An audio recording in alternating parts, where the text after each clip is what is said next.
My daughter's teacher kept humiliating her in front of the class. I taught her a lesson she'll never forget. My daughter Lily had always loved school until she got Mrs. Thornton for second grade.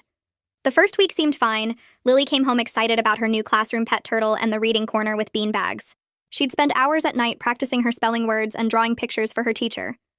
I thought we'd gotten lucky with such an enthusiastic start to the year. Then the red cards started. Mrs. Thornton had this system where kids got green cards for good behavior, yellow for warnings, and red for being in trouble. Lily got her first red card for asking to use the bathroom during math time. She'd raised her hand and waited, but Mrs. Thornton said she should have gone at recess. Lily wet herself a little trying to hold it and had to wear lost and found clothes the rest of the day.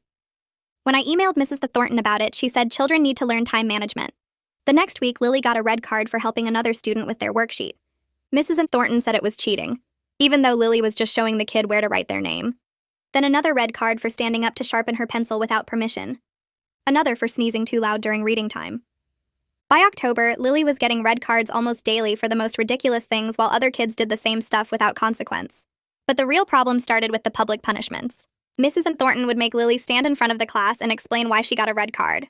A 7-year-old having to stand there while 20 kids stared at her, trying to explain why drinking water without permission was wrong. Lily started having stomach aches every morning and begging not to go to school.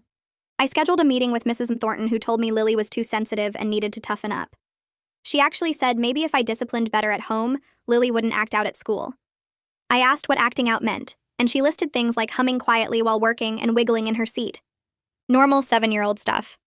I tried going to the principal, but Mrs. Thornton had been there 15 years, and he said she had her own methods that worked. The worst day was when Lily got a red card for crying. She'd skinned her knee at recess and was trying not to cry, but tears were rolling down her face. Mrs. Thornton made her stand up and tell the class that crying was for babies, and second graders were big kids. The whole class laughed while my daughter stood there with a bloody knee trying to apologize for having feelings. That night, Lily asked me if she was a bad kid. She said Mrs. Thornton told the class she gave out more red cards to Lily than anyone else this year. I decided Mrs. Thornton needed to understand what real consequences looked like. First, I started volunteering in the classroom every week. Mrs. Thornton couldn't say no because the school encouraged parent involvement. I'd sit in the back taking notes on everything. Not obviously, just jotting things down in a little notebook with a smile. Mrs. Thornton would ask what I was writing, and I'd say just remembering funny things the kids said.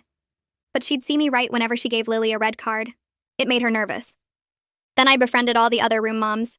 We had coffee, talked about our kids, and I'd casually mention how stressed Lily was about all the red cards.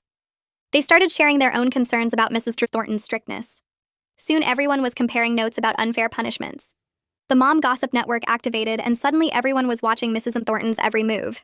I also started sending the most cheerfully aggressive emails. Every red card got a response asking for detailed clarification about the classroom rules.